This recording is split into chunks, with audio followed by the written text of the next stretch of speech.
সম্ভবত এই পর্যন্ত জীবনের সবচেয়ে কঠিন পরিস্থিতি দিয়ে যাচ্ছি।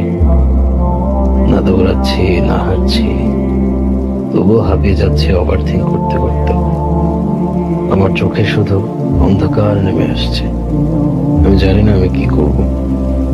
এমন পরিস্থিতিতে নিরুপায় হয়ে চুপচাপ বসে থাকাটা পরিস্থিতিকে আরো বেশি ভয়ঙ্কর করে তুলছে।